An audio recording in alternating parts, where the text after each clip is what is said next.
বিসমিল্লাহির রহমানির রহিম। স্বাভাবিকভাবেই প্রশ্ন ওঠে যে বিসমিল্লাহির রহমানির রহিম সূরা ফাতিহার পূর্বে যে লাগানো হয়েছে এটা সূরা ফাতিহার আয়াত কিনা, সূরা ফাতিহার অংশ কিনা। এর উত্তরে বলা যায় কোন কোন সাহাবী, কিছু সংখ্যক সাহাবায়ে কেরাম রিদওয়ানুল্লাহ তাআলা আলাইহিম আজমাইন তারা মনে করতেন যে সূরা ফাতিহার অংশ হচ্ছে বিসমিল্লাহির রহমানির রহিম। এমনকি ইমাম শাফি রাহমাতুল্লাহ আলাইহি তিনিও এই ধারণা পোষণ করতেন। ইমাম আলুসি রাহমাতুল্লাহ আলাইহি তার তাফসীরের ভিতরে তিনি এ বিষয়ে বিভিন্ন ধরনের 10টি মত পেশ করেছেন। ইমাম রাজি রাহমাতুল্লাহ আলাইহি তার তাফসীরের ভিতরে 16টি যুক্তি ধারা পেশ করেছেন বিসমিল্লাহকে সূরা ফাতিহার আয়াত হিসেবে। কিন্তু ইমাম আলুসি রাহমাতুল্লাহ আলাইহি তিনি বহু প্রমাণ দিয়ে, দলিল দিয়ে প্রমাণ করেছেন যে এটি সূরা ফাতিহার আয়াত নয়, এটি বিচ্ছিন্ন আরেকটি আয়াত যা কোরআনে কারীমের মধ্যে সূরা আন-নামলের ভিতরে আল্লাহ রাব্বুল আলামিন এটাকে উল্লেখ করেছেন। সুতরাং সূরা ফাতিহার অংশ এটি নয়। অবশ্য সূরা তাওবায় প্রত্যেক সূরায় যে বিসমিল্লাহ লাগানো হয়েছে এটা আল্লাহ পাকের হুকুমে। কার হুকুমে লাগানো হয়েছে? আল্লাহ পাকের হুকুম অনুযায়ী প্রতিটি সূরার প্রথমে বিসমিল্লাহির রহমানির রহিম লাগানো হয়েছে, ব্যতিক্রম শুধু সূরা তাওবা। একজন মানুষকে যদি কোরআনে কারীমকে খতম করতে হয় তো একেবারে পুরাপুরি 114 বার বিসমিল্লাহির রহমানির রহিম পড়তে হয়। এই বিসমিল্লাহির রহমানির রহিম যখন প্রথম নাজিল হয় কোরআন, তখন আল্লাহ রাব্বুল আলামিন এভাবে নাজিল করেছিলেন, ইকরা বিসমি রাব্বিকাল্লাযী খালাক, পড়ো তোমার রবের নামে। তো রবের নাম নিয়ে পড়া হচ্ছিল। এর বলে সেটা কি? সেটা এসে গেল বিসমিল্লাহির রহমানির রহিম। বিসমিল্লাহির রহমানির রহিম আল্লাহ পাকের নির্দেশ অনুযায়ী প্রত্যেক সূরার ভেতরে, প্রত্যেক সূরার প্রথমে আল্লাহ পাক এটাকে লাগিয়ে দেওয়ার ব্যবস্থা করলেন। এটি একটি অতীব বরকতপূর্ণ সূরা, বরকতপূর্ণ আয়াত। দ্বীন এবং শরীয়তের যে অপূর্ব নিয়ামত কোরআনে কারীম আল্লাহ পাক আমাদের দান করেছেন। বিসমিল্লাহ পড়ার অর্থই হচ্ছে তাই যে পরম করুণাময়, যিনি দাতা এবং দয়ালু, তার নামে শুরু করছি। তার মানে হলো এই কোরআন হচ্ছে সর্বশ্রেষ্ঠ নিয়ামত। এই নিয়ামত যিনি দিয়েছেন তার নাম নিয়ে শুরু করার জন্যই বিসমিল্লাহির রহমানির রহিম বলতে বলা হয়েছে। রাসূল কারীম সাল্লাল্লাহু আলাইহি ওয়াসাল্লাম বলেছেন, কুল্লু আমরিন যিবালিন লাম ইউবদা ফীহি বিসমিল্লাহ ফাহুয়া আবতার। অর্থাৎ যে কোনো বৈধ কাজের শুরুতে যদি বিসমিল্লাহ বলা না হয় তাহলে তা বরকত শূন্য হয়ে যায়, তার মধ্যে বরকত থাকে না। বর্তমানে আমাদের দেশে এক শ্রেণীর লোকেরা এই বিসমিল্লাহির রহমানির রহিমকে অনুবাদ করার এক কুপ্রথা চালাবার অপপ্রচেষ্টা চালাচ্ছে। অনুবাদে দোষ কিছু নাই, অনুবাদে দোষ কিছু নাই। কোরআনে কারীম বোঝার জন্য খুব ভালো করে লক্ষ্য করবেন, কোরআনে কারীম বোঝার জন্য যে কোনো ভাষার আশ্রয় আপনি গ্রহণ করতে পারেন। আপনি ইংরেজিতে বুঝুন, আপনি উর্দুতে বুঝুন, আপনি আরবিতে বুঝুন, আপনি বাংলায় বুঝুন, কোনো আপত্তি নাই। কোরআন আপনি যে কোনো ভাষায় বুঝতে পারবেন। কিন্তু যখন কোরআন তেলাওয়াত করবেন তখন আরবিতেই তেলাওয়াত করতে হবে, অন্য কোনো ভাষায় তেলাওয়াত করা জায়েজ নাই। কোরআনে কারীম যে আল্লাহ পাক হেফাজত করেছেন, কোরআন হেফাজত করেছেন কে? আল্লাহ রাব্বুল আলামিন বলেন, ইন্না নাহনু নাযালনা যিকরা ওয়া ইন্না লাহু লাহাফিজুন। নিঃসন্দেহে কোরআন নাজিল করেছি আমি আল্লাহ, আর এর সংরক্ষণের সবটুকুন দায়িত্ব আমি আল্লাহ আমার নিজ হাতে গ্রহণ করেছি। কোরআনকে আল্লাহ হেফাজত করলেন। পৃথিবীর তাবৎ ধর্মগ্রন্থগুলি উল্টাপাল্টা হয়ে গেল। বেদ বলেন, বাইবেল বলেন, ত্রিপিটক বলেন, জিন্দাবিস্তা বলেন, সমস্ত ধর্মগ্রন্থ উলটপালট হয়ে গিয়েছে, এটার কোনো অস্তিত্ব নাই। বাইবেল সম্পর্কে চ্যালেঞ্জ করা হয়েছে গোটা বিশ্বকে। বর্তমান যুগে যে বাইবেল আছে, এই বাইবেলের ভেতরে আল্লাহর একটা ওয়ার্ড নাই, সব পাদ্রীদের বানানো শব্দ দিয়ে ভরে গেছে বাইবেল। কিন্তু কেউ তো এই চ্যালেঞ্জ করলো না যে কোরআন শরীফ আল্লাহ যা বলছিলেন উল্টো পাল্টা হইয়া মানুষের কথায় ভরে গেছে কোরআন শরীফ, এ কথা কেউ বলছে? বলতে পারবে? পারবে না। কারণ হচ্ছে কেউ যদি বলে যে এটা মানুষের বানানো, এটা আল্লাহ যা বানাইছিলেন সেটা নাই, অথবা মূলতই এটা আল্লাহ না, এটা মানুষের বানানো, যদি কেউ বলে তাহলে তো লোকেরা তারে ঠাইসে ধরবে, বলবে এটা যখন মানুষের বানানো, বেটা তুমিও তো একটা মানুষ, বানাও কোরআন শরীফ আমাদের সামনে দেখাই যাইতে হবে। পারবে বানাতে? পারবে না। আল্লাহরে অস্বীকার করতে পারে অনেকে, কিন্তু কোরআন আল্লাহর নয়, মানুষের বানানো, এই ধরনের বোকামি কথা কেউ বলে না। কোরআন যে আল্লাহ হেফাজত করলেন, তার মধ্যে যত উপকরণ আল্লাহ পাক ব্যবহার করেছেন, কোরআন হেফাজতের জন্য যতগুলি ব্যবস্থা আল্লাহ পাক নিয়েছেন, তার মধ্যে অন্যতম ব্যবস্থা হচ্ছে এই যে কোরআনে কারীমকে ভিন্ন কোনো ভাষায় পড়া যাবে না। বোঝার জন্য, আমি আবার বলি, বোঝার জন্য যে কোনো ভাষার আশ্রয় নেওয়া যাবে, কিন্তু তেলাওয়াত করার জন্য অন্য কোনো ভাষার আশ্রয় গ্রহণ করা যাবে না। পার্লামেন্টে যখন বাজেট পেশ করা হলো, অর্থমন্ত্রী তিনি বাজেট পেশ করলেন, শুরু করলেন পরম করুণাময় আল্লাহর নামে শুরু করছি, এভাবে উনি ওনার বাজেট বক্তব্য রাখলেন। বাজেটের উপরে আলোচনার সময় বরাদ্দ হলো ৩৯ ঘন্টা। সেই ৩৯ ঘন্টায় দলের অংশীদারিত্বের রেশিওর উপরে ভিত্তি করে আমি পেলাম 25 মিনিট। এই 25 মিনিট বাজেটের আলোচনায় আমি বললাম, মাননীয় অর্থমন্ত্রী একজন মুসলমান মানুষ, উনি কেন পরম করুণাময় আল্লাহর নামে শুরু করছি বললেন, উনি বিসমিল্লাহির রহমানির রহিম বলতে পারলেন না কেন? প্রশ্ন করলাম। আমি আলোচনা অগ্রগামী হলাম, আমি বলতে থাকলাম, আমি বললাম অনুবাদ যদি করতে হয় তাহলে তো অনেক কিছুর অনুবাদই করা প্রয়োজন। দলের নাম পাল্টান, আপনারা যারা ক্ষমতায় আছেন, এটা ইংরেজি এবং আরবি মিলানো, নামগুলি সব পাল্টান, অনুবাদ করে বলেন। তা তো বলা হচ্ছে না, শুধু বিসমিল্লাহর বেলায় অনুবাদটা কেন করা হচ্ছে, কারণটা কি? কোরআনে কারীমের 113টি সূরার 114টি সূরার 113টিতেই বিসমিল্লাহ আল্লাহ পাক শিরোনাম দিয়েছেন, আর 114 আল্লাহ পুরো করেছেন সূরা নামলের ভেতরে আরেকবার বিসমিল্লাহির রহমানির রহিম বলে। আমাদের সংবিধানের দ্বিতীয় লাইন হচ্ছে বিসমিল্লাহির রহমানির রহিম। এই কথাটা আমরা কেন বলতে পারলাম না? আমরা তো অসংখ্য শব্দ ব্যবহার করি আমাদের বাংলা ভাষার মধ্যে। আমাদের বাংলা ভাষা হচ্ছে, আমি বলেছি পার্লামেন্টে, এটা সমুদ্রের মতো, অসংখ্য বিদেশি শব্দ, অবাঙালি শব্দ আমরা এর মধ্যে জায়গা করে দিয়েছি। যেমন ধর্মীয় ব্যাপারে নামাজ, রোজা, হজ, যাকাত, আখিরাত, রিসালাত, বেহেশত, দোজখ, ফেরেশতা, বিবাহের ব্যাপারে আকীদা, আকিকা, কি বলে আকিকা, ওয়ালিমা, এই শব্দগুলি আমরা ব্যবহার করি কিনা বলেন? ব্যবহার করি কিনা? বিচার বিভাগে আমরা ব্যবহার করি আদালত, মুনসেফ, ওকিল, মুখতার, মুসেলকা, নালিশ, জামিন, ফৌজদারি, তারপরে ফরিয়াদি, এ ধরনের অসংখ্য শব্দ, কিস্তি, দস্তখত, ইজারাদারি, অসংখ্য শব্দ আমরা ব্যবহার করি। খাদ্য বিভাগে ব্যবহার করি পোলাও, কোরমা, বিরিয়ানি, জর্দা, ফিরনি, কাবাব, পোলাওদানি, সুরমাদানি, আতরদানি, অসংখ্য শব্দ ব্যবহার করি। এরপর আমি স্পিকারকে লক্ষ্য করে বললাম, মাননীয় স্পিকার, আপনি বসে আছেন চেয়ারে, আমি বসে আছি চেয়ারে, বসছিলাম, এখন তো দাঁড়ায় কথা বলছি। আমরা তো কেউ বলি না যে আমরা কাষ্ঠ আসনে বসে আছি, আমরা তো চেয়ারে বসছি। চেয়ারটা তো ইংরেজি শব্দ। ইংরেজির চেয়ারে বসে ইংরেজি টেবিলের উপরে উর্দু কাগজ রেখে আরবি কলম দিয়ে লিখি। ইংরেজির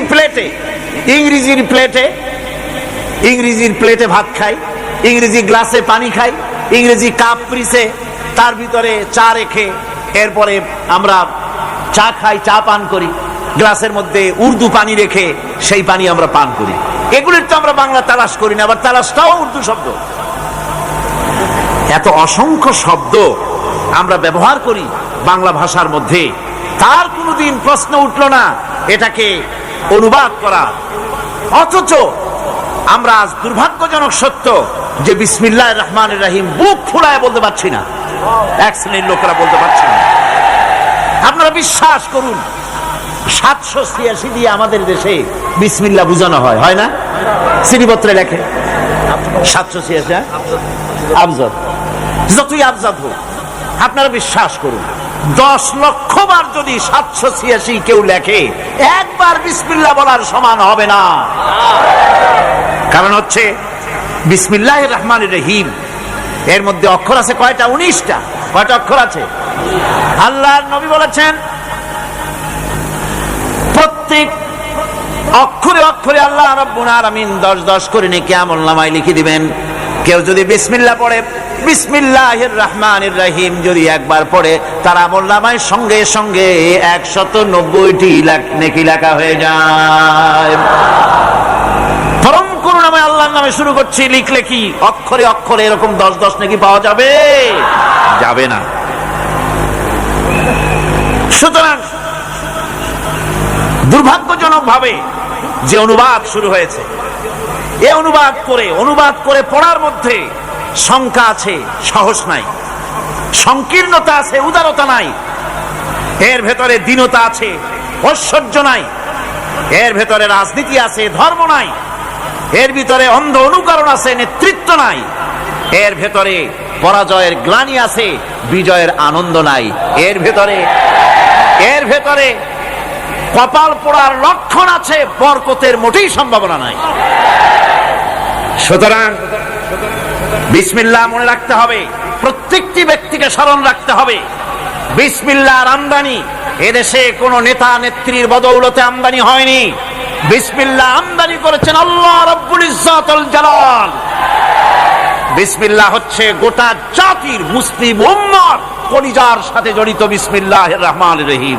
সুতরাং স্পষ্ট করে বলতে হবে, সকলে পড়েন বিসমিল্লাহির রহমানির রহিম। এক্ষুনি আমার আপনাদের সকলের আমলনামায় 190টি করে লেখি আমলনামায় লেখা হয়ে গেছে, আলহামদুলিল্লাহ ভাইরা আমার। সুতরাং বিসমিল্লাহ হচ্ছে কোন মুফাসসিরিন লিখেছেন গোটা কোরআন শরীফে যা আছে সূরা ফাতিহায় তাই আছে, আবার সূরা ফাতিহা যা আছে সবটা বিসমিল্লাহির রহমানির রহিমের ভিতরে আছে। এই যেন ছোট্ট একটি ঝিনুকের মধ্যে 7টি মহাসমুদ্রকে আল্লাহ পাক প্রবেশ করিয়ে দিয়েছেন। সুবহানাল্লাহি ওয়া বিহামদিহি। আল্লাহ পাকের কি সুন্দর 3টি নামের মধ্যে আল্লাহ। কি নাম আছে এর মধ্যে? আল্লাহ। নাম আছে রহমান, নাম আছে রহিম। কেবলমাত্র হতভাগ্য যারা, তারাই জনসমক্ষে এসে আল্লাহ পাকের এই সুন্দর নামটি উচ্চারণ করতে পারে না। কেবলমাত্র হতভাগ্য যারা বক্তৃতার শুরুতে সালামু আলাইকুম ওয়া রাহমাতুল্লাহ আলাই, আসসালামু আলাইকুম ওয়া রাহমাতুল্লাহ এ কথা বলতে পারে না। সৌভাগ্যবানদের পক্ষেই সম্ভব। সুতরাং গোটা জাতিকে আল্লাহ পাক সৌভাগ্য দানে ধন্য করুন, আমরা বলি আমিন। শুরু হচ্ছে সূরা ফাতিহা। আলহামদুলিল্লাহি রাব্বিল আলামিন। সূরা ফাতিহা আমি বলি এটি যেন একটি অভিনন্দন পত্র। এটি কি? অভিনন্দন পত্র। বান্দা দিচ্ছে তার রবকে, রবের ভাষায় শেখানো অভিনন্দন পত্র বান্দা তার রবকে প্রকাশ করছেন, দিচ্ছেন। অভিনন্দন পত্রে 3টা জিনিস থাকে, আপনারা লক্ষ্য করে শুনলে বুঝতে পারবেন ইনশাআল্লাহ। একবার ভাবুন যে কত বড় কথা, 30 পারা কোরআনের মধ্যে যা আছে তার সবটা আল্লাহ পাক তার সারাংশ সূরা ফাতিহায় ঢুকাইছেন। তাহলে এটা জিনিসটা কি এটা বুঝতে হবে, এবং সেই ধরনের অন্তর নিয়ে, মন নিয়ে বসতে হবে আর বুঝতে চেষ্টা করতে হবে। আমি ধীরে ধীরে আপনাদের সামনে পেশ করব ইনশাআল্লাহ, বিইজনিল্লাহ, বিমাশিয়াতিল্লাহ, বিফদলিল্লাহ। সূরা ফাতিহার মধ্যে আমি বলেছি এটা একটি অভিনন্দন পত্রের মতো। কিরকম? অভিনন্দন পত্রে তিনটা জিনিস থাকে। কয়টা জিনিস থাকে? তিনটা। প্রথমে থাকে প্রশংসা। অভিনন্দন পত্রে প্রথমে কি থাকে? প্রশংসা। 2 নম্বরে থাকে পরিচয়। 3 নম্বরে থাকে দাবি। 3 নম্বরে থাকে দাবি। প্রথমেই দাবি করা হয় না, এটা ঠিক না। প্রথমেই প্রশংসা। সমস্ত অভিনন্দন পত্র আপনারা দেখবেন, মন্ত্রী আসুক, প্রেসিডেন্ট আসুক, অভিনন্দন পত্র পেশ করা হয়, সুন্দর ভাষায় লেখে, হে সংগ্রামী জননায়ক, গরিবের বন্ধু, জাতির কিছু একটা, এইভাবে করে বহুত প্রশংসা করে তারপরে তার নাম খুঁজে পাওয়াই মুশকিল প্রশংসার ঠেলায়। আপনার আগমনী বার্তায় আমাদের এই চট্টগ্রামের আকাশ বাতাস মুখরিত, আবাল বৃদ্ধ বনিতা আনন্দে উদ্বেলিত, কে কি করবে দিশে করতে পারছেন, এরকম প্রশংসা। এই প্রশংসা দিয়ে তারপরে বলে আমরা চট্টগ্রাম কলেজের কর্তৃপক্ষ, আমাদের বেড়া নাই, টিন নাই, চাল নাই, ইট নাই, সিমেন্ট নাই, আমাদের এগুলি দাবি। তাহলে প্রথমে গেল প্রশংসা, 2 নম্বরে পরিচয়, 3 নম্বরে দাবি। মূলত এই ভদ্রতা প্রথমে কেউ বলে না, মন্ত্রী সাহেব চিটাগং এ আসছেন তো, আমাদের দাবি না মিটাইয়া ঠ্যাং আস্ত নিয়ে ঢাকা ফিরতে পারবেন না, এরকম বলে নাকি? এরকম বললে কিছুই পাওয়া যাবে না। মূলত এই যে ভদ্রতা, এই শালীনতা, এই শিষ্টাচার শিক্ষা দিয়েছে আল কোরআন। সুবহানাল্লাহ। বান্দাকে কিছু চাইতে হবে, আর চাওয়াটা শিখিয়েছেন কে? আল্লাহ। কে শিখিয়েছেন? বান্দাকে একটা বড় জিনিস চাইতে হবে। সেই বড় জিনিসটা কি আজকে বলবো না, ধীরে ধীরে বলবো ইনশাআল্লাহ। একটা বড় জিনিস চাইতে হবে আল্লাহর কাছে। সেই চাওয়াটা কি সেটাও আল্লাহ শিখিয়েছেন। যেহেতু আমরা তো জানি না, বুঝি না, আল্লাহ আমাদের কত মেহেরবান, তার কত দয়া, আমাদের শিখাই দিচ্ছেন কেমনে প্রশংসা করতে হবে, কেমনে পরিচয় দিতে হবে, আর কেমনে দাবি করতে হবে। 3টি জিনিস সূরা ফাতিহার মধ্যে আল্লাহ পাক ঢুকিয়ে দিয়েছেন। সুবহানাল্লাহ। সুতরাং বলা হচ্ছে, আল্লাহ পাক বলছেন আলহামদুলিল্লাহি রাব্বিল আলামিন। সমস্ত প্রশংসা, যাবতীয় প্রশংসা সবকিছু আল্লাহ পাকের জন্য, যিনি রব্বুল আলামিন, যিনি বহু জগতের, অসংখ্য জগতের যিনি পাল্লেওয়ালা রব, তার জন্যই সমস্ত প্রশংসা। এখন হামদ হচ্ছে প্রশংসা, এর অর্থ হচ্ছে সুন্দরের প্রশংসা। অসুন্দরের কিন্তু কোনো হামদ হয় না, অসুন্দরের হামদ হয় না। হামদ হয় কার? সুন্দরের। সুন্দরের হামদ হয়, প্রশংসা হয়। এই জন্য প্রশংসা করতে হবে আল্লাহ পাকের। কোন ফাসিকের প্রশংসা যদি করা হয়, আল্লাহ পাক নারাজ হয়ে যান। আল্লাহ পাকের আরশ গোসায় থরথর করে কাঁপতে থাকে। প্রশংসা হবে কেবলমাত্র কার? আল্লাহ পাক। এবং এই প্রশংসা সবটুকু হামদের আগে আলিফ লাম লাগানো হয়েছে। এটা হচ্ছে জিন্স বা ইস্তিকরার, অর্থাৎ সমস্ত বস্তুকে বোঝাবার জন্য আল শব্দকে ব্যবহার করা হয়েছে। আলহামদু, সমস্ত প্রশংসা সেই আল্লাহ পাকের, যিনি তামাম জাহানকে সৃষ্টি করেছেন এবং প্রতিপালন করেছেন। আল্লাহ পাক তিনি হচ্ছেন সুন্দর। আল্লাহ কি? আল্লাহ রাব্বুল আলামিন, তিনি এমন সুন্দর, তার সৃষ্টি কত সুন্দর তাই দেখে তাকে অনুমান করা যায় তিনি কত সুন্দর। আল্লাহ রাব্বুল আলামিন, তার রুচিবোধ, তার সৌন্দর্য, তার সৃষ্টি দেখলেই বোঝা যায়। এই দুনিয়াকে কত সুন্দর করে তিনি সাজিয়েছেন, এই পৃথিবীকে কত সুন্দর করে তিনি গুছিয়েছেন, তার সৃষ্টি দেখলেই বোঝা যায় আল্লাহ রাব্বুল আলামিন কত সুন্দর। জোরে কোন সুবহানাল্লাহ। আপনারা জানেন আল্লাহ পাক এই পৃথিবীতে সব জোড়ায় জোড়ায় সৃষ্টি করেছেন, ঠিক কিনা? সব জোড়া জোড়া সৃষ্টি করেছেন। এখন ফুলের থেকে ফল হবে, ফুলের থেকে কি হবে? ফল তৈরি হবে। খুব ভালো করে বোঝেন, ফুলের থেকে ফল হবে। এখন এজন্য স্ত্রী জাতীয় ফুল এবং পুরুষ জাতীয় ফুলের সংমিশ্রণ হতে হবে। ফুলেরা তো হাঁটতে পারে না, ফুলেরা তো চলতে পারে না, এই কাজটা করবে কে? এই ক্রসের জন্য, এই মিলনের জন্য পুং কেশরকে স্ত্রী কেশরে নিয়ে এই মিলন ঘটাবার জন্য আল্লাহ পাকের রুচি দেখুন, তার সৌন্দর্য বোধ দেখুন। শুধু একটা দৃষ্টান্ত দেব, বেশি দেব না, একটা দৃষ্টান্ত দিচ্ছি। তার রুচিবোধ, তার সৌন্দর্যবোধ, তার শৈল্পিক নান্দনিক সৌন্দর্যবোধ, কত প্রশংসা, কিয়ামত পর্যন্ত প্রশংসা করে শেষ করা যাবে না। ফুলের পুংকেশরকে স্ত্রী কেশরে পৌঁছে দেওয়ার জন্য আল্লাহ এই দায়িত্বটা তেলাপোকাকেও দিতে পারতেন কিনা? তেলাপোকা চেনেন না? চেনেন কিনা? তেলাপোকাকে এই দায়িত্ব দিতে পারতেন, আরশোলাকে এই দায়িত্বটা দিতে পারতেন। কিন্তু আল্লাহ পাক তার সৌন্দর্যবোধ এবং রুচিবোধের কারণে ফুলের মতো এত সুন্দর জিনিসের উপরে তেলাপোকা আরশোলা চড়ুক আল্লাহ পাক পছন্দ করেন নাই। ফুল যেমন সুন্দর, এই দায়িত্বটা আল্লাহ পাক প্রজাপতিকে দান করেছেন এই দায়িত্বটা পালন করার জন্য। ফুলও যেমন সুন্দর, প্রজাপতিও তেমন সুন্দর। আর এই দায়িত্ব বিশ্বব্যাপী পালন করে প্রজাপতিরা। সুবহানাল্লাহ। সুতরাং প্রশংসা হবে সুন্দরের, সেই সুন্দর যিনি আল্লাহ রাব্বুল আলামিন, তার যাবতীয় প্রশংসা সেই আল্লাহ পাক। এখন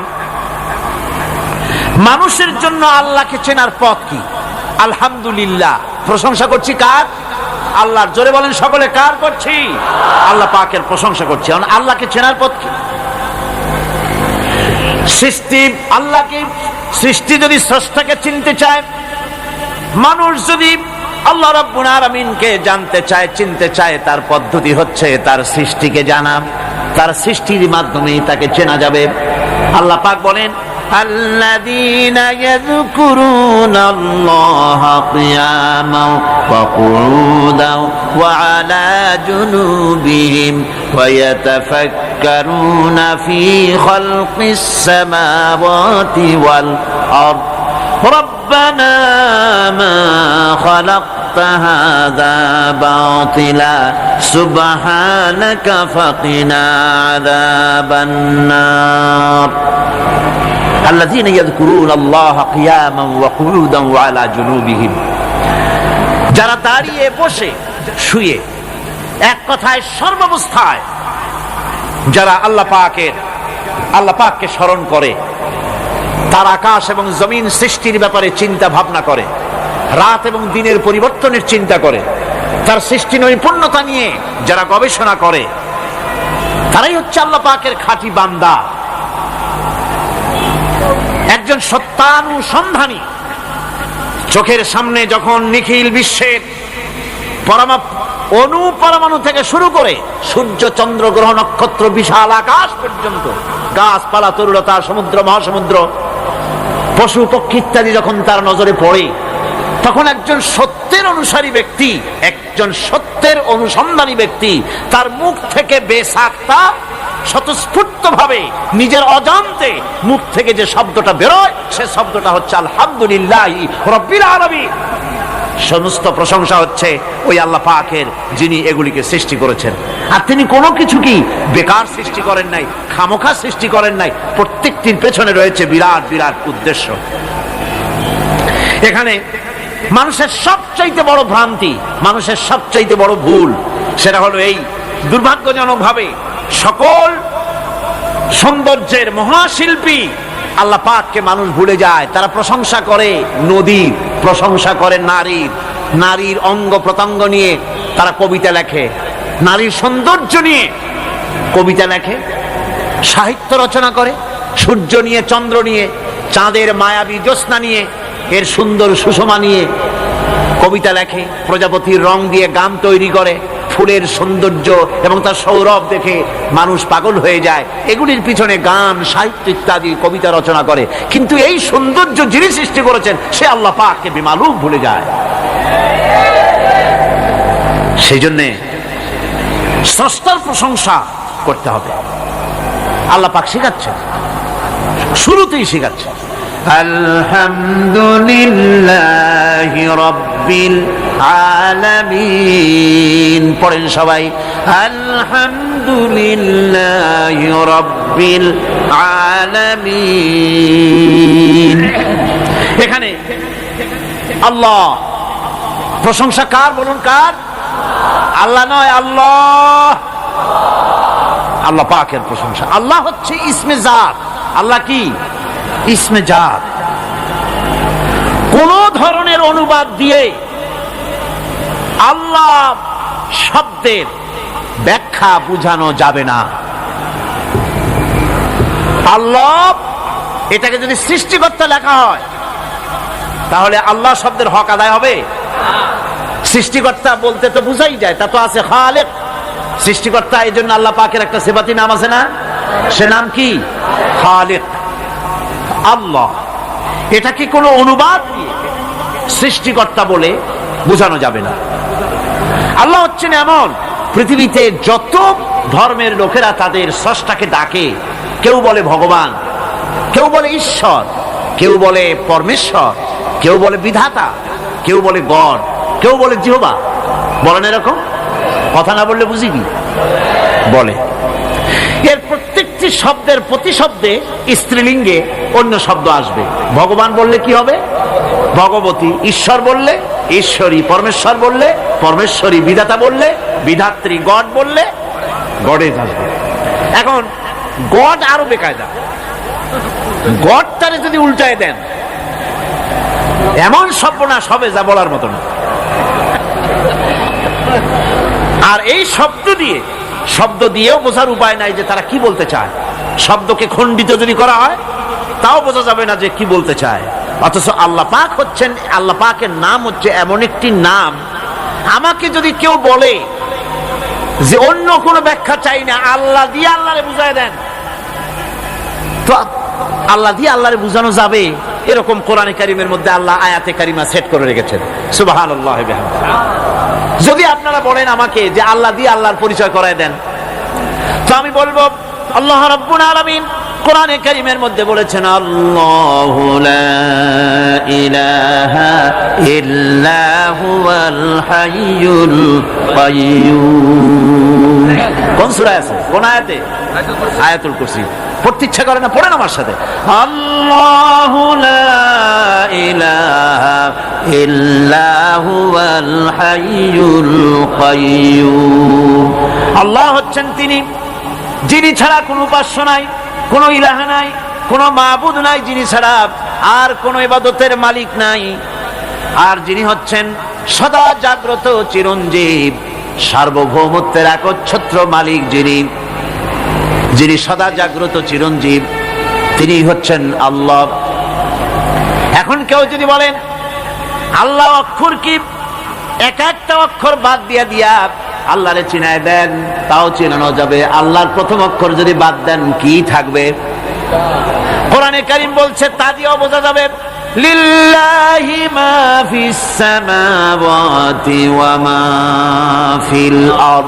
আল্লাহ হচ্ছেন তিনি যার জন্য আকাশ আর জমিন, আকাশ এবং জমিনের একচ্ছত্র মালিক। এর মাঝখানে যা কিছু আছে সব কিছুর মালিকানা যার হাতের মুঠায়, তিনি আমার আল্লাহ। তিনি কে? আল্লাহ। এরপরে যদি বলেন আর একটা নাম ছেড়ে দেন, আলিফ সাল্লাম, একটা নাম ছেড়ে দিলাম, তাহলে কি থাকলো?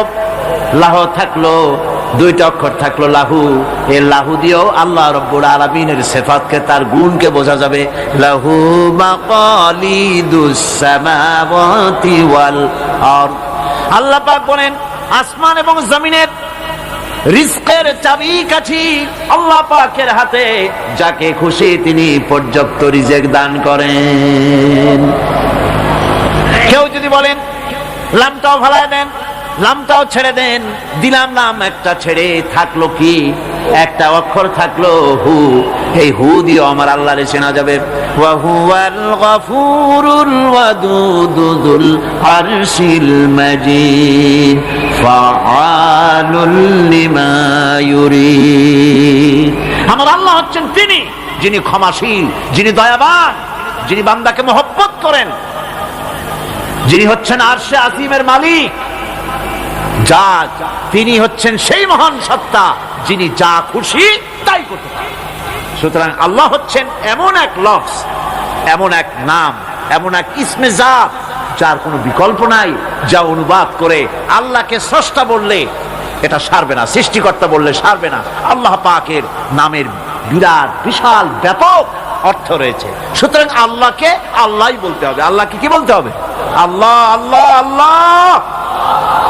কত মজাই নামে, সুবহানাল্লাহ ওয়া বিহামদিহি, কত মজাই নামে। আল্লাহ রাব্বুল আলামিন বলেন, আমরা শুরু করছি সূরা ফাতিহা। অভিনন্দন পত্র দিচ্ছি, কারে দিচ্ছি? আল্লাহ পাককে দিচ্ছি। শেখানো ভাষা দিয়ে রব্বুল আলামিন বলেন, প্রশংসা করো আলহামদুলিল্লাহি রাব্বিল আলামিন। সমস্ত প্রশংসা আল্লাহ পাকের, যিনি হচ্ছেন রব। যিনি কি? রব। এখন এই রব শব্দের বাংলা অর্থ করা হয় প্রভু, লালনকারী, প্রতিপালনকারী, কিন্তু এই অর্থ যথেষ্ট নয়। কোরআনে কারিমে যে রব বলা হয়েছে তার অর্থ হচ্ছে, তার অর্থ ব্যাপক, অনেক বিশাল এর অর্থ। এ রব কাকে বলে? এই রব শব্দের বাংলা অর্থ করা হয় প্রভু, লালনকারী, প্রতিপালনকারী, কিন্তু এই অর্থ যথেষ্ট নয়। কোরআনে কারিমে যে রব বলা হয়েছে তার অর্থ হচ্ছে, তার অর্থ ব্যাপক, অনেক বিশাল এর অর্থ। এ রব কাকে বলে? আমি রবের সমস্ত ব্যাখ্যা করতে পারবো না, তবে অল্প কথায় এমন ভাবে বলতে চেষ্টা করব যাতে করে আপনাদের বুঝে আসবে ইনশাআল্লাহ। আমরা বলি ইনশাআল্লাহ। এখন আপনারা যদি আমাকে প্রশ্ন করেন যে অত কথা বুঝি না, এক লাইনে এক বাক্যে বুঝায় দেন রব কাকে বলে, তাহলে আমি কথাটা এইভাবে বলবো, যাহার যখন যে জিনিসের যতটুকু প্রয়োজন তাহাকে তখন সেই জিনিস ফরিয়াদ করার আগে যিনি পৌঁছে দেন তার নাম হচ্ছে রব। এ রব হচ্ছে, তার মধ্যে রুবুবিয়তের সম্পূর্ণ কোয়ালিটিতে ভর্তি। আল্লাহ পাকের মধ্যে রুবুবিয়তের কোয়ালিটি। রব শুধু সৃষ্টি করেই ছেড়ে দেন না, প্রতিপালন করেন, পূর্ণতায় পৌঁছে দেন। সুবহানাল্লাহ বলতে ইচ্ছে করে না ভাইরা? দেখেন আল্লাহ রাব্বুল আলামিন এমন রব, বাংলাদেশের কুকুর আর আমেরিকা ইউরোপের শীত প্রধান দেশের কুকুর একরকম নয়। আমাদের দেশের পশু ইউরোপ আমেরিকা শীত প্রধান দেশের পশু একরকম নয়। তার কারণ হলো আমাদের দেশে শীত কম, নাতিশীতোষ্ণ অঞ্চলের মধ্যে খানিকটা পড়ে যায়। এখানে পশুদের গায়ে কম পশম থাকলে কোনো অসুবিধা নাই। ভেড়া, ঘোড়া, কুকুর, বন্য প্রাণীকে কেউ তো কম্বল দেয় না, ল্যাপ দেয় না, রাজাই দেয় না, খাতা দেয় না, চাদর দেয় না। আল্লাহ রাব্বুল আলামিন তিনি এমন রব, শীত প্রধান দেশের পশুদের গায়ে পশম দিয়া চিরস্থায়ী কম্বল জড়ায় দিয়েছেন। এটা হচ্ছে রব। প্রতিপালনের পদ্ধতি কি সুন্দর করে তিনি প্রতিপালন করছেন, কি সুন্দর করে তিনি পশু পক্ষীগুলিকে তাদের আহার জোগাড় করছেন, প্রতিপালন করছেন। তিনি রব, মানুষকে সৃষ্টি করেছেন, আমাদেরকে সৃষ্টি করেছেন, সব প্রয়োজন মিটাইছেন, সকল প্রয়োজন মিটিয়েছেন, একটা জিনিস বাদ রাখেন না। আমাদের মুখে দাঁতের দরকার ছিল, মায়ের পেট থেকে দাঁত নিয়ে আসিনি। মায়ের পেট থেকে আসার পরে আমাদের খাবারের দরকার ছিল। লক্ষ্য করেন রব কারে বলে, লক্ষ্য করুন।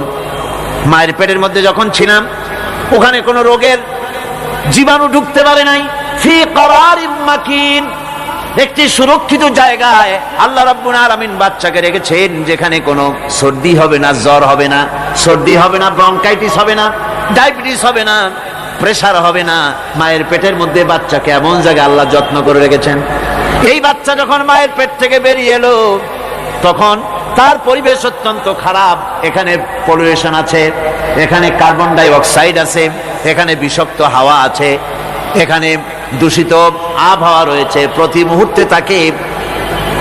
প্রতি মুহূর্তে রোগ তাকে হামলা চালাতেছে। এই রোগের থেকে সে বাচ্চা বাঁচবে কি করে? এজন্য রব্বুল আলামিন তিনি এমন রব, মায়ের বুকের মধ্যে যে খাবার তৈরি করলেন বাচ্চার, ওই খাবারের মধ্যে বাচ্চার ওষুধ আল্লাহ পাক বানায়া দিলেন। মায়ের বুকের দুধ শুধু দুধ নয়, এটা ওষুধ। সুবহানাল্লাহ। এটা খাদ্য, এটা ওষুধ, এটা ভিটামিন, এটা ক্যালসিয়াম, এটা কার্বোহাইড্রেট, যা দরকার বাচ্চার জন্য সব আল্লাহ মায়ের দুধের মধ্যে দিয়ে দিলেন। যতক্ষণ বাচ্চা পেটে ছিল দুধ ছিল ঘন, যখন বাচ্চা মায়ের পেট থেকে বেরিয়ে এলো দুধটা হয়ে গেল পাতলা।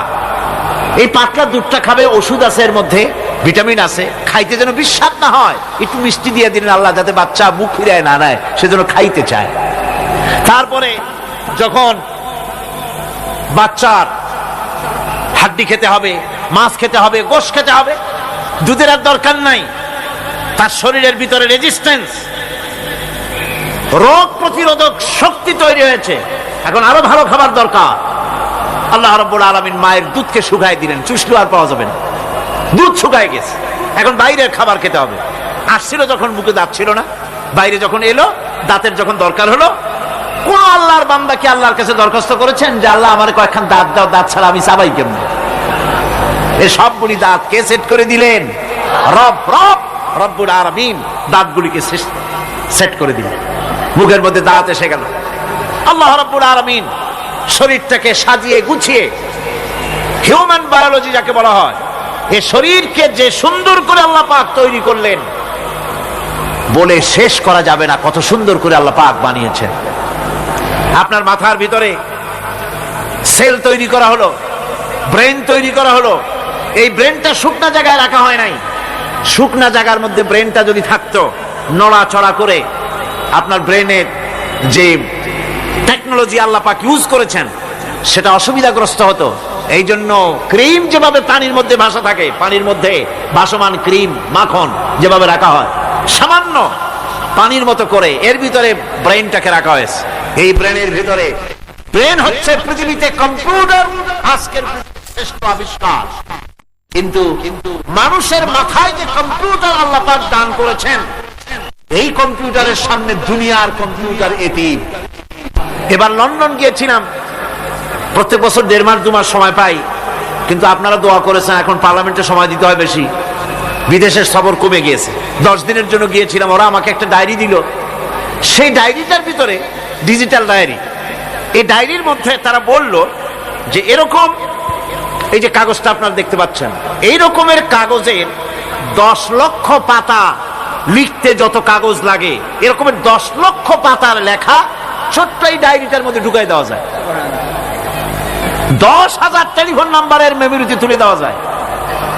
এটা হচ্ছে লেটেস্ট আবিষ্কার। কিন্তু আল্লাহ পাক মানুষের যে ব্রেনটা তৈরি করলেন, পৃথিবীতে যা আছে এ সব কিছু একটা মানুষের ব্রেনের মধ্যে, সমস্ত তত্ত্ব, সমস্ত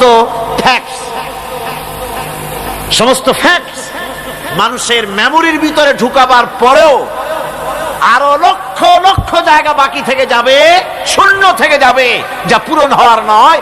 এত বিশাল মেমোরি আল্লাহ পাক তার মানুষের মাথার মধ্যে তৈরি করে দিয়েছেন।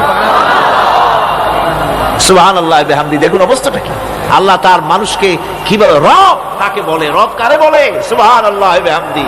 চোখের সামনে রাস্তা দিয়ে চলতে গিয়ে চোখের সামনে সাপ দেখলেন, চোখ দেখার কাজ করেছে। চোখ কি করেছে? দেখার কাজ করেছে। এখন কি করবেন? চোখ কিন্তু দেখে বসে থাকে নাই, চোখ দেখা মাত্রই ট্রান্সমিট করেছে ব্রেনকে। ব্রেন সাথে সাথে অ্যাকশন নিতে বলেছে হাতকে আর পাওকে। হাতে লাঠি থাকলে পিটাও, লাঠি না থাকলে পাকে বলেছে দৌড় মারো। এই যে সাপ দেখলো, চোখ এটাকে পাঠাই দিল ব্রেনকে, ব্রেন পাঠাই দিল অ্যাকশনে হাতে আর পায়ে। এতে কিন্তু 1 সেকেন্ড সময় লাগে নাই, 1 সেকেন্ডের কয়েক লক্ষ ভাগের 1 ভাগের ভিতরেই মানুষ অ্যাকশনে এসে গিয়েছে। সুবহানাল্লাহ। এর নাম হচ্ছে রব। এর নাম কি? তার অফুরন্ত সৃষ্টি, অফুরন্ত সৃষ্টি। মানুষের হাত তৈরি করেছেন, চোখ তৈরি করেছেন। চোখে কিন্তু আমরা নেগেটিভ দেখি, চোখে আমরা কি দেখি? নেগেটিভ দেখি। এই নেগেটিভটা চোখ ক্যাচ করে ব্রেনের ভিতর থেকে পজিটিভ হয়ে কে বের করে দেয়? সুবহানাল্লাহ বিহামদি। কানে অসংখ্য শব্দ শুনি, কিন্তু কোন শব্দ তো জড়ায় যায় না। অসংখ্য শব্দ আমরা শুনি, যেমন রেডিও ঘুরাচ্ছেন, 9 ব্যান্ড রেডিও অথবা এর থেকেও বেশি ব্যান্ডওয়ালা রেডিও। আপনি যখন ঘুরাচ্ছেন কোন সেন্টার ধরার জন্য, অনেক সময় 4-5টা সেন্টার জড়ায় যায় না? জড়ায় কিনা? 4-5টা সেন্টার জড়ায় যায়, সর্বনাশ হয়ে যায়, কোনটা থেকে কোনটা জন্মে। তো এইরকম করে আপনার কানের ভিতরে শব্দগুলি সব জড়াইয়া পাকাইয়া আপনার কানের মধ্যে একটা বিশ্রী আওয়াজ সৃষ্টি করে দিতে পারত। কে? স্তরে স্তরে শব্দগুলিকে শোনার ব্যবস্থা করেছে। আপনার জিহ্বার ভিতরে হাজারো রকমের স্বাদ গ্রহণ করার জন্য একটা জিহ্বায় এতগুলি টেস্ট নেওয়ার ক্ষমতা কে তৈরি করে দিলেন? আল্লাহ রাব্বুল আলামিন সুবহানাল্লাহি বিহামদি। তিনি হচ্ছেন রব, যিনি মানুষের প্রতিপালন সৃষ্টি করেন এবং প্রতিপালন করেন, এমনি এমনি ছেড়ে দেন। এরপরে মানুষের সব প্রয়োজন তিনি মিটিয়েছেন। মানুষের জীবন ধারণের জন্য সব থেকে বড় প্রয়োজন পানি। সবচেয়ে বড় প্রয়োজন কি? পানি। জোরে কোন কি? পানি। জীবনের জন্য পানি এবং আর্দ্রতা, এই দুটি জিনিস অপরিহার্য, এছাড়া জীবন বাঁচবে না। আমরা দেখতে পাই সমুদ্র ভরা পানি মজুদ আছে, লক্ষ্য করেন, সমুদ্র ভরা পানি মজুদ আছে, নদী খাল বিল ভরা পানি মজুদ আছে, কিন্তু এটাই তো যথেষ্ট নয়। রব হচ্ছেন তিনি, যিনি এই বিশাল বিশাল পানির মজুদ থেকে বাতাসকে যিনি বলেন, যিনি প্রতিনিয়ত বাষ্পীয় আকারে পানিগুলিকে সমুদ্র থেকে উত্থিত করেন, পানিগুলিকে উত্থিত করেন মহাকাশী। আল্লাহ পাক বলেন, আল্লাহুল্লাযী আরসালার রিয়াহা ফাতুসিরু সাহাবা। বাষ্প হয়ে পানিগুলি আকাশে উত্থিত হয় এবং মহাকাশে যাওয়ার পর এই পানিগুলি, লবণাক্ত পানিগুলি আল্লাহর মেশিনে সেগুলি মিষ্টি হয়ে যায়। জোরে কোন সুবহানাল্লাহ। পানিগুলি মিষ্টি হয়ে গেল, ওই মিষ্টি পানি আল্লাহ রাব্বুল আলামিন নাজিল করে দিলেন। এবার বৃষ্টি কণা কণা হয়ে পড়লো, ফোঁটা ফোঁটা বৃষ্টি। আল্লাহ খুঁজে দেখলেন বৃষ্টির ফোঁটাগুলি পৃথিবীর প্রতিটি কণা তালাশ করে তৃষ্ণার্ত কণাগুলিকে আল্লাহ পাক ভিজায় দিলেন। সেই জন্য তার নাম হলো রব। তিনি হচ্ছেন রব, প্রয়োজন মিটান। পানি সবচেয়ে প্রয়োজন বেশি, সেই পানি আল্লাহ পাক এভাবে সরবরাহ করলেন। জমিনের চারিদিকে নদী নালা রেখেছেন, জমিনকে আর্দ্র করেছেন, জমিনের ভিতরের পানি মিষ্টি করেছেন। টিউবওয়েল মারলে পরে, পাম্প করলে পরে ভিতর থেকে মিঠা পানি আল্লাহ পাক বের করে দেন। সুবহানাল্লাহ। এই মিষ্টি পানির ব্যবস্থা করেছেন। এরপরে তিনি ওই আল্লাহ পাক মিষ্টি পানির ব্যবস্থা করে বৃষ্টির মাধ্যমে পৃথিবীতে ফসল উৎপাদনের ব্যবস্থা করে দিলেন। পাক কোরআনে কারীমের মধ্যে বলেছেন, ওয়াজআলনা মিনাল মাই কুল্লা শাইইন হাই। পানি দ্বারাই আমি সব বস্তুকে সজীব রাখি। বৈশিষ্ট্যের দিক থেকে পানির রয়েছে অনেক গুণ, আশ্চর্য গুণ। পৃথিবীর ৭৫% হচ্ছে পানি। আকাশ থেকে অর্থাৎ চাঁদ থেকে যখন চাঁদে ভ্রমণকারীরা যখন ছবি তুলেছে, তো সেই ছবিতে ব্লু রং এসেছে বেশি, সবুজ এসেছে কম। সবুজ হলো গাছপালা, আর ব্লু হচ্ছে পানি। সমুদ্রের পানির রং হচ্ছে নীল। মানুষের শরীরের ভিতরে ৬০% পানি, গাছের মধ্যে রয়েছে পানি। পানি ছাড়া পৃথিবীর বাঁচার কোনো পথ নাই। আবার দেখেন, প্রচন্ড শীতের কারণে, ঠান্ডার কারণে যেসব এলাকায় তাপমাত্রা হিমাঙ্কের নিচে এসে যায়, সেই সব দেশে সমুদ্রের পানি আর দরিয়ার পানিগুলি বরফ হয়ে যায়। এই বরফ যখন হতে থাকে, তখন পানি তার নিজের তাপকে নিচের দিকে ছুটতে থাকে। উপরের তাপ বরফ হয়ে যায় ঠান্ডা, আর নিচে তাপ বিচ্ছুরিত করে দিয়ে পানির ভিতরে যত জলজ প্রাণী আছে আর উদ্ভিদ আছে, সবগুলিকে বাঁচায় রাখার ব্যবস্থা আল্লাহ রাব্বুল আলামিন এভাবে করে থাকে। এবার আল্লাহ রাব্বুল আলামিন বলছেন, এই পানি ছাড়া মানুষ বাঁচে না, প্রাণী বাঁচে না। পানি এমন এক জিনিস, এমন এক নিয়ামত আমি দান করলাম। আল্লাহ পাক বলেন, কুল আরাআইতুম ইন আসবাহা মাউকুম গাওরান ফামান ইয়াতিকুম বিমাইন মাইন। বলো দেখি, সবে শুকাইয়া যদি যায় এই জমিনের পানি, তাহলে হেথায় তটনির ধারা কে দিবে সবারে আনি। এই পৃথিবীর নদী নালা খালবিল জমিনের আভ্যন্তরীণ দিকে পানিগুলি যদি আমি আল্লাহ রাব্বুল আলামিন শুকায় দেই, তাহলে আমি আল্লাহ ছাড়া এমন কে আছে যে নতুন করে আবার পানির আমদানি করে দিতে পারে? আছে কেউ? আজ পানির শূন্যতা আমাদের দেশে দেখা যাচ্ছে। পানি আস্তে আস্তে কমে যাচ্ছে, আস্তে আস্তে পানি শেষ হয়ে যাচ্ছে। কি কারণে শেষ হচ্ছে এবং কি হলে পানি পাওয়া যাবে পরে বলা যাবে ইনশাআল্লাহ। তো জীবন ধারণের জন্য যেমন পানির প্রয়োজন, জীবন ধারণের জন্য তেমন বাতাসেরও প্রয়োজন।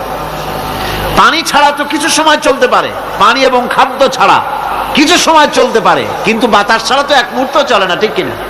বুঝেন কিনা কথা? বাতাস ছাড়া এক মুহূর্ত চলতে পারে না। অথচ আল্লাহ রাব্বুল আলামিন এই বাতাস দিয়ে গোটা আকাশকে, শূন্য জায়গাগুলি বাতাস দিয়ে ভরে রেখেছেন, যাতে করে কারো বাতাসের কোনো অসুবিধা না হয়, শ্বাস করতে কোনো কষ্ট না হয়।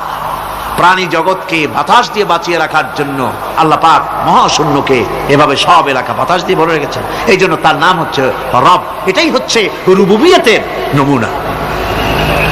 আমার ভাইয়েরা, আল্লাহ রাব্বুল আলামিন পানি দিলেন, বাতাস দিলেন, খাদ্যের ব্যবস্থা করে দিলেন। শস্য শ্যামল এলাকায় আল্লাহ পাক সব জায়গাগুলিতে শস্য শ্যামল হোক অথবা উষর ধূসর মরুভূমি হোক, সারা পৃথিবী জুড়ে আল্লাহ রাব্বুল আলামিন খাবারের দস্তরখান বিছায় রেখেছেন। ওয়ামা মিন দাব্বাতিন ফিল আরদি ইল্লা আলাল্লাহি রিজকুহা। এই পৃথিবীর বুকে এমন কোন বিচরণশীল জীব নাই যেই জীবের রিজকের দায়িত্ব আমি আল্লাহ আমার নিজ হাতে গ্রহণ করি নাই। জোরে বলেন সুবহানাল্লাহ। সব রিজেক আমি ছড়াই রেখেছি বিশ্ব জুড়ে সর্বত্র। আল্লাহ পাক বলছেন, ফালইয়ানজুরিল ইনসানু ইলা তাআমিহি আন্না সাবাবনাল মাআ সাব্বা সুম্মা শাকাকনাল আরদা শাক্কা ফাআমবাতনা ফিহা হাব্বা। আল্লাহ পাক বলছেন, মানুষের উচিত নিজ খাদ্যাদির দিকে লক্ষ্য করা, নিজের খাদ্যের দিকে লক্ষ্য করা। যেহেতু এই খাদ্য প্রতিদিন তার সামনে আসে, এদিকে তার লক্ষ্য করা উচিত। আমি কিভাবে, আমি প্রথমে জমিনের উপরে পানি বর্ষণ করি, পরে জমিনকে দীর্ণ বিদীর্ণ করি, এরপরে জমিনের ভিতরে উর্বরা শক্তি আমি দান করি। কে বলতেছেন কথা? আল্লাহ পাক বলছেন। এরপরে আমি নানান জাতের ফসল ফলন তোমাদের জন্য আমি দান করে দেই।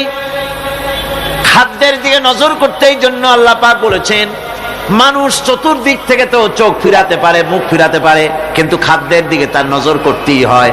সকালে, দুপুরে, বিকালে, রাত্রে সব সময় তার সামনে খাবার আছে।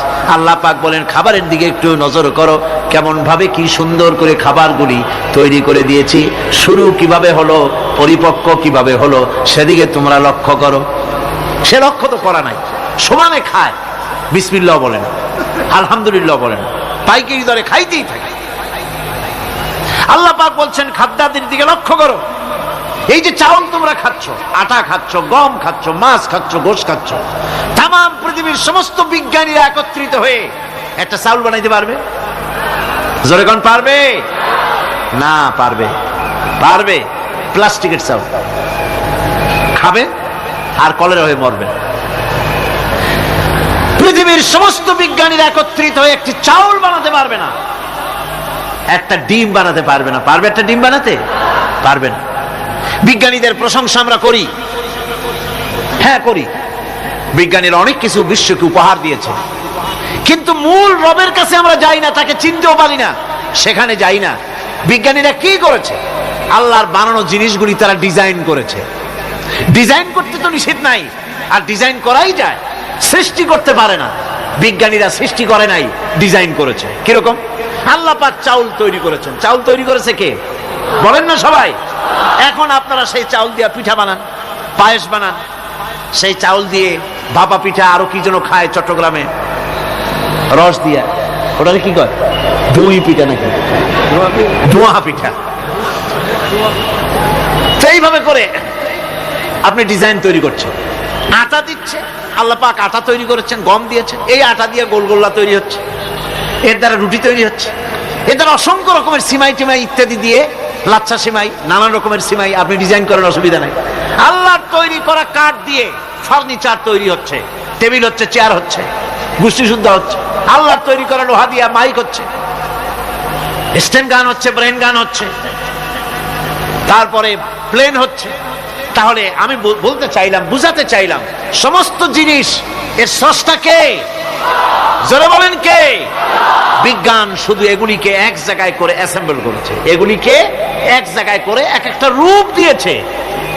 এখানে বিজ্ঞানের কৃতিত্ব আছে ঠিক, কিন্তু আপনারাই বলেন, লোহা যদি আল্লাহ তৈরি না করতেন এই মাইক তৈরি হতো? রাইফেল তৈরি হতো? আর রাইফেল যদি নাই হতো তাহলে কারাগারের বন্দীগুলো মারতেন কি দিয়া? রাইফেল যদি না হতো যুদ্ধ করতেন কি দিয়ে? ঠিক কিনা? যত মারামারি ইত্যাদি যা কিছু হচ্ছে, তো শুধু মারামারির জন্যই তো আল্লাহ লোহা বানান নাই। লোহার সবচাইতে বড় প্রয়োজন হচ্ছে জমিন কর্ষণ করা, জমিন চাষ করা। এই জমিন চাষের জন্য লাঙ্গল দরকার, শাবল দরকার, খন্তা দরকার, কোদাল দরকার। এই লোহার দাম কেউ আল্লাহ পাক এত লোহা বেশি দিয়েছেন, যার জন্য লোহার দাম কম। সোনা কম দিয়েছেন যেহেতু সোনার প্রয়োজনীয়তা কম, লোহার প্রয়োজনীয়তা বেশি, এই জন্য লোহা বেশি দিয়েছেন, দামটা কমে গেছে, যার জন্য আপনার আমার জন্য কিনে ব্যবহারটা সহজ হয়েছে। কথা ঠিক কিনা বন্ধুগণ? আল্লাহ রাব্বুল আলামিন এইভাবে করে মানুষের রুবুবিয়তটা, আল্লাহ পাকের রুবুবিয়ত হচ্ছে এই, তিনি মানুষকে সুন্দর করে সৃষ্টি করে যা কিছু প্রয়োজন সবকিছু খাওয়াচ্ছেন, দিচ্ছেন। সে আল্লাহ পাক প্রশ্ন করছেন, কুল মান ইয়ারযুকুকুম মিনাস সামাই ওয়াল আরদ আম্মান ইয়ামলিকুস সামআ ওয়াল আবসারা ওয়া মান ইয়াখরুজুল হাইয়্যা মিনাল মাইয়িতি ওয়া ইউখরিজুল মাইয়িতা মিনাল হাইয়্য। আকাশের প্রশস্ত বুক থেকে এবং জমিনের এই প্রশস্ত বুক থেকে কে রিজেক, তোমাদের খাদ্যকে উৎপাদন করে? কে নির্জীব থেকে সজীবকে বের করেন? আর কে সজীবকে নির্জীবে পরিণত করেন? তিনি কে? তিনি হচ্ছেন আল্লাহ পাক।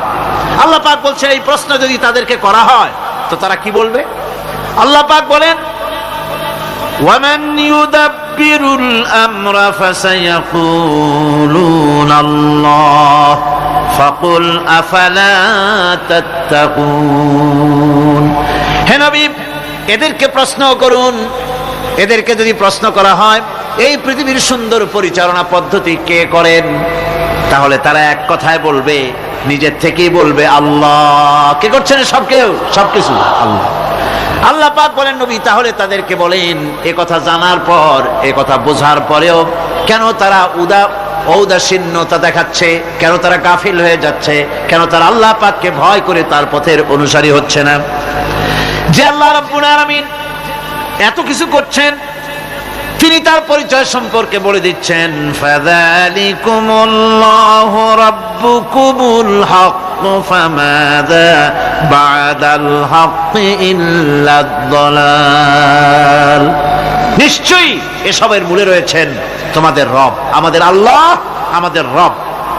সুতরাং উজ্জ্বল সত্য প্রকাশিত হওয়ার পর গোমরাহি ছাড়া আর কিছুই বাকি থাকে না। সুতরাং যারা সত্যের পথের অনুসরণ করতে চায়, রবকে চিনতে হবে, আল্লাহ পাককে জানতে হবে এবং তাকে অনুসরণ করতে হবে, তাকে রব হিসাবে চিনতে হবে।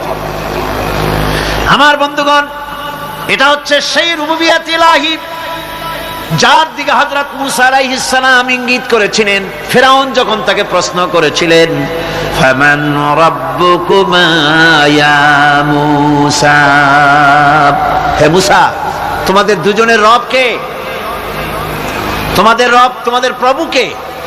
তিনি জবাব দিলেন, রব্বুনাল্লাযী আ'তা কুল্লা শাইইন খালকাহু সুম্মা হাদা। রব হচ্ছেন আমাদের তিনি, যিনি নাকি আমাদের প্রতিপালক, আমাদেরকে সৃষ্টি করেছেন এবং আমাদেরকে হেদায়েত দিয়েছেন, সঠিক পথের দিশা দিয়েছেন। এখানে হেদায়েত হচ্ছে, এখানে হেদায়েত শব্দের অর্থ হচ্ছে সৃষ্টি শুধু করেন নাই, তাকে চলা, তার খাদ্য অনুসন্ধানের, তাকে বেঁচে থাকার সবকিছুর উপকরণ, এর কমন সেন্স, এর সাধারণ জ্ঞান আল্লাহ পাক তার সাথে দিয়েছেন। তিনি হচ্ছে রব। আচ্ছা, একটা দৃষ্টান্ত দেই। এই হেদায়েতটা কি? এই হেদায়েতটা হচ্ছে, আপনাদের বাড়িতে যদি কারো বিড়াল থাকে, বিড়াল বোঝেন তো না? কি বলে এটা? বিড়াল, বিলাই নাকি বলে? বিড়াল। এই বিড়াল যদি আপনাদের কারো বাড়িতে থাকে তো বিড়ালের প্রসবকালীন অবস্থা দেখবেন। বিড়ালের প্রসব হবে, বাচ্চা দেবে। বিড়াল তখন ঘরের মধ্যে পেরেশান হয়ে ঘুরতে থাকে, একটা নিরাপদ জায়গা খোঁজে, একটা নিরাপদ জায়গা খোঁজে। প্রসব করার 2-3 দিন আগের থেকে খুঁজতে থাকে তার জন্য নিরাপদ জায়গা কোনটা। এরপরে খুঁজতে খুঁজতে প্রসবের দিন সে সত্যিকারের ঘরের মধ্যে সবচেয়ে কোনা কানা জায়গা যেটা, সেই রকমের একটা নিরাপদ জায়গা সে বেছে নিল। এরপরে বাচ্চা হলো। বাচ্চা হওয়ার পর এই বাচ্চার উপরে কেউ যেন আক্রমণ না করে, শত্রু যেন তার জায়গাটিতে না আসে, এই জন্য বাচ্চাটার ওর তো হাত দিয়ে মায়ের মতো কোলে নিতে পারে না, সে আস্তে করে ঘাটটা কামড়ায় ধরে যাতে করে বাচ্চা ব্যথা না পায়। ওইভাবে করে ঘাড় কামড়ায় ধরে আজকে এই সিঁড়ির নিচে, কালকে ওই খাটের নিচে, পরশুদিন এই আলমারির কোনায়, এইভাবে বাচ্চাগুলি সরায় সরায় রেখে বাচ্চাকে প্রতিপালন করে। এই বিড়ালের হেদায়েত দিলটা কে? যিনি দিলেন তার নাম রব। তিনি হচ্ছেন রব্বুল আলামিন। সন্তান প্রতিপালনের ব্যবস্থা শুধু দুনিয়ার মানুষকেই দেন নাই, প্রাণী জগৎকেও দিয়েছেন। সুবহানাল্লাহ। বলেন বলেন, মুরগির বাচ্চা হলো, ডিমের থেকে বাচ্চা বেরোলো। এই বাচ্চাগুলি হয়েছে গতকাল, আজকে বাচ্চাগুলি আদার খাচ্ছে মায়ের সাথে। হঠাৎ করে একটা চিল এলো আর ওর মা একটা সিগন্যাল মারলো, সাথে সাথে বাচ্চাগুলি দৌড়াইয়া এমন পলান দিল, আপনি তো ভালো একাদশীর বাপেও তালাশ করে পাবে না যে মুরগির বাচ্চা পলাইলো কই।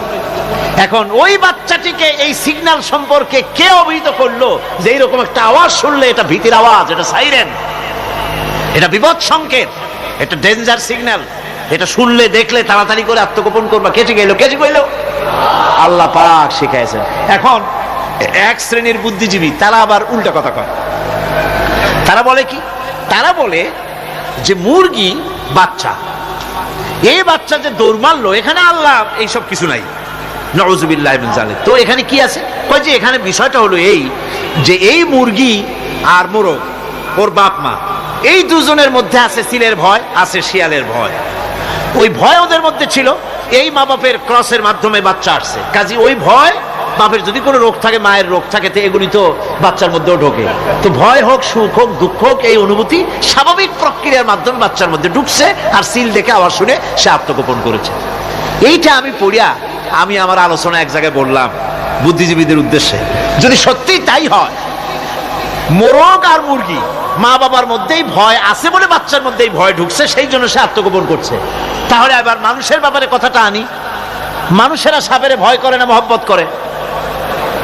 কথার জবাব দিলে না, যখন তখন মনে হয় আপনারা সাপ বুঝি ভালোবাসেন। সাপ আমরা সকলেই ভয় পাই, মায়ও ভয় পায়, বাবাও ভয় পায়। এই মায়ের গর্ভে সন্তান এসছে, সন্তানের বয়স 2 বছর, 2.5 বছর। ঘরের মধ্যে কেউ ছিল না, ঘরের মধ্যে একটা সাপ আসছে, একটা সুন্দর সাপ, দেখতে সুন্দর, কিন্তু সে সাপে কামড়ালে মানুষ মরে যায়। ওই সাপটা মাথা উঁচু করে ফনা ধরেছে। এই বাচ্চাটা কি সাপ দেখে দৌড় মারবে, না বাচ্চাটা ওই সাপটাকে ধরার জন্য সে এগিয়ে যাবে? কোনটা করবে? এগিয়ে যাবে। তাহলে মা বাপের ভয়, তাদের মা বাপের রক্তের মধ্যে, শিরার মধ্যে সব জায়গায় সাপের ভয়, তার মাধ্যমে বাচ্চা হিসাবে বাচ্চার মধ্যে সাপের মহব্বত হইল, কারণ ভয় হলো না কেন বাচ্চা অবস্থা। সুবহানাল্লাহ। আমার বন্ধুগণ, মুরগির বাচ্চাকে হেফাজত করার জন্য বুদ্ধিমান প্রাণী মানুষ তার কাছে নাই বলে আল্লাহ রব্বুল আলামিন তারে বাচ্চা অবস্থা থেকে বোঝার তৌফিক দিয়েছেন কোনটা ভয়ের আওয়াজ, কোনটা হলো বিপদের আওয়াজ। মানব সন্তানের প্রতিপালন করার জন্য তার মার বাবা আছে বলে ওই রকম করে পশুদের মতো আল্লাহ বানান নাই, তাকে হেফাজত করার জন্য মা বাপ আছে বলে এই দায়িত্ব আল্লাহ পাক মা বাপের উপরে ছেড়ে দিয়েছেন। মা বাপ তাকে হেফাজত করে। রুবুবিয়তের প্রতিপালন, হেদায়েতের এই প্রতিপালন আল্লাহ পাক মানুষকে এভাবে করে তাদেরকে হেদায়েত দিয়েছেন, তার পথের চলার দিশা দিয়েছেন। পিঁপড়ার খাদ্য সংগ্রহের ব্যাপারটা দেখেন। পিঁপড়ার আছে দারুণ ঘ্রাণ শক্তি। কোথায় খাবা? 5 তলায় আপনি মিষ্টি খাচ্ছেন, রসগোল্লা থুয়ে দেন, তারপরে দেখেন কোন জায়গায় দিয়ে পিঁপড়া এসে জমের খাওয়া খায়, ঠিক কিনা? দেখেন তার কত তীব্র ঘ্রাণ শক্তি, সেখানে চলে যাচ্ছে। তাকে হেদায়েত দেওয়া হয়েছে, তাকে ঘ্রাণ শক্তি দেওয়া হয়েছে। চিল, শকুন, ঈগল কোথায় থাকে? বুঝেন না? মহাশূন্যে 3 থেকে 3.5 মাইল উপরে শকুন, বাজ, ঈগল উঠতে থাকে। খাবে কি? ওখানে তো তার খাবার ছড়ানো নেই। আল্লাহ হচ্ছেন এমন রব, আমাদের স্রষ্টা হচ্ছেন এমন রব, যিনি ওই চিল বা হাজার শকুন মহাশূন্যে যেগুলি উড়ে বেড়ায়, ওদেরকে আল্লাহ পাক এমন তীব্র দৃষ্টি শক্তি দান করেছেন, 3 মাইল উপর থেকেও ছাগল মুরগি মরা দেখলে ওখান থেকে এসে ঝাঁপায় পড়ে তা খেতে পারবে। তাকে দেওয়া হচ্ছে দৃষ্টি শক্তি। এরকম করে যার যা প্রয়োজন, সমস্ত প্রয়োজনগুলি আল্লাহ মিটাচ্ছেন। এরই নাম হচ্ছে রুবুবিয়াতে ইলাহি। এটাই হচ্ছে আল্লাহ পাক রব, এটা তার অসংখ্য প্রমাণ। সেই জন্য আল্লাহ পাক বলেন আলহামদুলিল্লাহি রাব্বিল আলামিন। পড়েন সবাই, আলহামদুলিল্লাহি রাব্বিল আলামিন। সমস্ত প্রশংসা হচ্ছে আল্লাহ পাকের জন্য। কোন আল্লাহ? প্রথমে তো আল্লাহ বললাম, তারপর বললাম রব। এখন বলা হচ্ছে কোন রব? যিনি আলামিন, রব্বিল আলামিন, যিনি সমস্ত জাহানের রব। তাহলে বোঝা যাচ্ছে রব, জগৎ একটা না। জগৎ, কথা বুঝতেছেন আমার? জগৎ একটা নয়, অসংখ্য জগৎ আছে, বহুমাত্রিক জগতের কথা এখানে আল্লাহ পাক বলছেন। আমি এই জন্য বলি যে কোরআন হচ্ছে বিজ্ঞানের উৎস। কোরআন বিজ্ঞানের কি? বিজ্ঞানের আবিষ্কার যত বাড়বে, বিজ্ঞান চিরটা কাল কোরআনের কাছে ভিক্ষার হাত দিয়ে এতিমের মতো দাঁড়ায় থাকবে কিয়ামত পর্যন্ত। আজ পৃথিবীর বিজ্ঞানীরা বলছেন জগৎ সম্পর্কে। আমরা মনে করছি পৃথিবীটাকে, আমাদের কাছে তো জগৎ দুইটা। কয়টা জগৎ? একটা জগৎ হলো এইটা, ইহজগৎ আর পরজগৎ, এছাড়া আর কিছু জানি না। এই দুইটাই জগৎ আমাদের কাছে। এখন দেখেন বিজ্ঞানীরা কি বলছে। বিজ্ঞানীরা বলছেন সৌরজগতে শুধু আমাদের সৌরজগৎটাই শেষ না, অসংখ্য সৌরজগৎ আছে মহাশূন্যে, অসংখ্য সৌরজগৎ। পৃথিবীর প্রতি 4 বিলিয়ন মানুষ যদি এক একটা সৌরজগৎ দখল করে, তাতেও সৌরজগৎ শেষ হবে না। আরো সহস্র সহস্র বিলিয়ন বিলিয়ন সৌরজগৎ আরো ফাঁকা পড়ে থাকবে। এত সৌরজগৎ আল্লাহ সৃষ্টি করেছেন। এই মহাশূন্যে বহুমাত্রিক জগতের কথা আল্লাহ পাক এখানে বলেছেন। এই পৃথিবী একটা জগৎ, এই মাটির তলে আছে আর এক জগৎ, সমুদ্রের ভিতরে আছে পানির তলার আর এক জগৎ। আর মহাশূন্য যে কি তা আপনার মাথায় শূন্য হয়ে যাবে চিন্তা করতে করতে। এই জন্য বিজ্ঞানীরা, বড় বড় বিজ্ঞানী, এরা কিন্তু নাস্তিক হয় না। বর্তমান বিজ্ঞানীরা চিন্তা করে গবেষণা করে খেই হারিয়ে ফেলছে মহাশূন্যকে দেখে। যেখানে আছে গ্যালাক্সি, যেখানে আছে মিল্কি ওয়ে, যেখানে রয়েছে অসংখ্য তারকা, এই পৃথিবীটা মহাশূন্য আল্লাহ যেভাবে তৈরি করেছেন, সেই তুলনায় এই পৃথিবী একটা মার্বেলের চাইতে খুব বেশি একটা বড় কিছু হয় বলে মনে হয় না। পৃথিবী যদি হয় একটা মার্বেলের মতো, তাহলে আমরা যে মানুষ, আমাদের অস্তিত্ব কোথায়? চিন্তা করেন। এবার মহাশূন্যে চলেন। মহাশূন্য সে কি বিশাল মহাশূন্য! একটা তারকা থেকে আর একটা তারকায় যদি যেতে হয়, তাহলে সহস্র সহস্র বিলিয়ন বছরের দরকার হবে। কি বছর? এ দুনিয়ার বছর না, আলোকবর্ষ, লাইট ইয়ার। আলো চলে প্রতি সেকেন্ডে কত? 1,86,000 মাইল। এই 1,86,000 মাইলের সেকেন্ড, এর মিনিট, এর ঘন্টা, এর দিন, এর মাস, এর বছর, এই আলোকবর্ষ। সহস্র সহস্র আলোকবর্ষ পার হয়ে যাবে এক তারকা থেকে আর এক তারকায় পৌঁছানো সুকঠিন। এ ধরনের অসংখ্য তারকা আল্লাহ পাক তৈরি করে রেখেছেন। সূর্য হচ্ছে পৃথিবীর চাইতে 13 লক্ষ গুণ বড়। এরকম সূর্য বিজ্ঞানীরা এখন বলছে, আগে বলতো 1 কোটি সূর্যের চাইতে বড় তারকা, এখন বলতেছে এই রকমের পৃথিবীর চাইতে 13 লক্ষ গুণ বড় যে সূর্য, এরকম 3 কোটি সূর্য খাইয়ে ফেলাইতে পারে। এরকম সহস্র সহস্র তারকা এক একটা গ্যালাক্সির ভিতরে আল্লাহ পাক তৈরি করে গেছেন।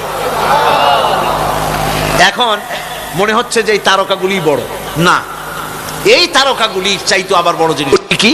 সেটাকে বলা হয় ব্ল্যাক হোল। সেটাকে বলা হয় ব্ল্যাক হোল, অন্ধকার কূপ। ব্ল্যাক হোল আবার ম্যানহোল বুঝবেন না, কিন্তু ম্যানহোলের ঢাকনা চুরি হয় যেমন।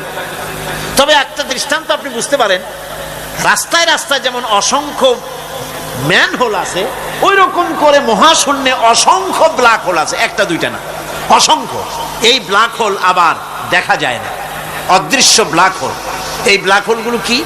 এগুলি কোরআনে কারীমের মধ্যে আল্লাহ পাক বলেছেন, ফালা উকসিমু বিমাওয়াকিন নুজুম, ফালা উকসিমু বিমাওয়াকিন নুজুম, শপথ সেই পতন স্থানের যেখানে নক্ষত্র সমূহ ধ্বংস হয়ে যায়, ধ্বংসপ্রাপ্ত হয়, কসম সেই স্থান সময়ে। সুবহানাল্লাহ। এই অন্ধকার কূপের, এই অন্ধকূপের কসম করছেন আল্লাহ পাক। সেই অন্ধকূপটা কি? সেই ব্ল্যাক হোলটা কি? সেই ব্ল্যাক হোল হচ্ছে ওই যে তারকার কথা বললাম, যে সূর্য খাইতে পারে, 3 কোটি সূর্য খাইতে পারে, এই রকমের তারকাগুলি ঘুরতে ঘুরতে কোনো এক কারণে যখন সে ব্ল্যাক হোলের রেঞ্জের মধ্যে এসে যায়, তখন ব্ল্যাক হোল ওকে এমন ভাবে চুষে হজম করে ফেলে, যেমন বাচ্চা চকলেট চুষা খাইয়া ফেলায়, এইরকম ব্ল্যাক হোলগুলি অত বড় তারকাগুলি খাইয়া চুষা শেষ করে ফেলে যায়। সুবহানাল্লাহ বিহামদিহি। বিজ্ঞানীরা বলেছেন, আমাদের এই পৃথিবীটা, আল্লাহ না করুন কখনো, আমাদের এই পৃথিবীটা যদি কোনো ব্ল্যাক হোলের আওতায় পড়ে, ওর রেঞ্জে আসে, তাহলে মাত্র 2 সেন্টিমিটারের মধ্যে পৃথিবীটা তার ঘনত্ব লাভ করে ব্ল্যাক হোলের মধ্যে অদৃশ্য হয়ে যাবে, হারায় যাবে, অস্তিত্ব থাকবে না।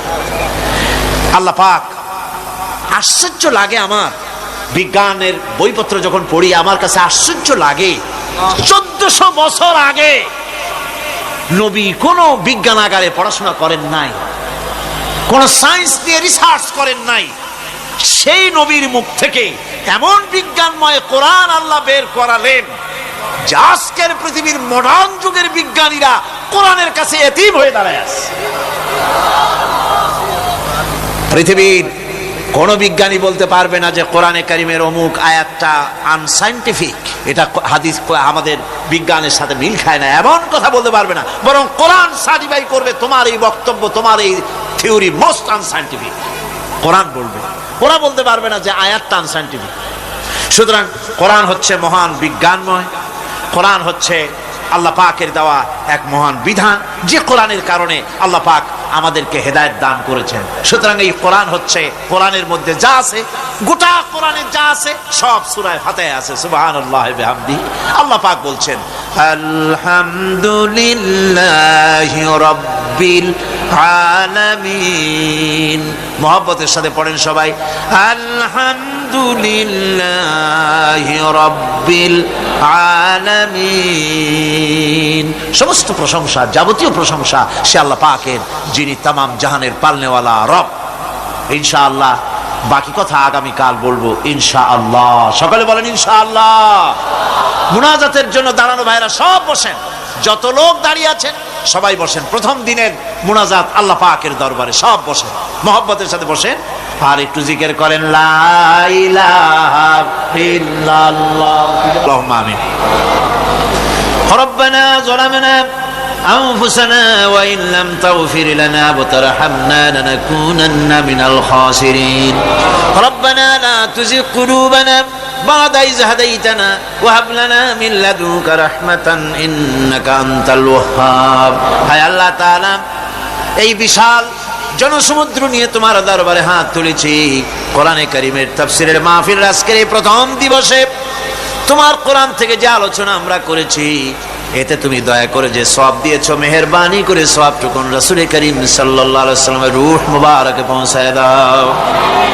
तमाम পৃথিবীর মাটির নিচে যত মুমিন মুমিনাত শুয়ে আছে তাদের আরওয়ার পরে সওয়াব পৌঁছায় দাও। আয় আল্লাহ তাআলা, এই বিশাল মাহফিলের আয়োজন যারা করেছেন, আল্লাহ পাক তুমি তাদেরকে কোরআনের খাদেম বানায়া দাও। বাস্তব জীবনে কোরআন আমল করার তৌফিক তুমি দয়া করে দান করে দাও। আয় আল্লাহ তাআলা, আয় আল্লাহ তাআলা, আজকে যারা ইসলাম কবুল করলেন, নিজের বাপ দাদার ধর্ম পরিত্যাগ করে যারা মুসলমান হলেন, আয় আল্লাহ পাক তোমার দ্বীনের খাদেম তারা হতে পারে তৌফিক তাদেরকে দিয়ে দাও। সুবহান রাব্বিকা রাব্বিল ইজ্জাতি আম্মা ইয়াসিফুন ওয়া সালামুন আলাল মুরসালিন আলহামদুলিল্লাহি রাব্বিল আলামিন ওয়া জাআলা আখিরা কালিমাতিনা ইনদাল মাউত লা ইলাহা ইল্লাল্লাহু মুহাম্মাদুর রাসূলুল্লাহ। আসসালামু আলাইকুম ওয়া রাহমাতুল্লাহ।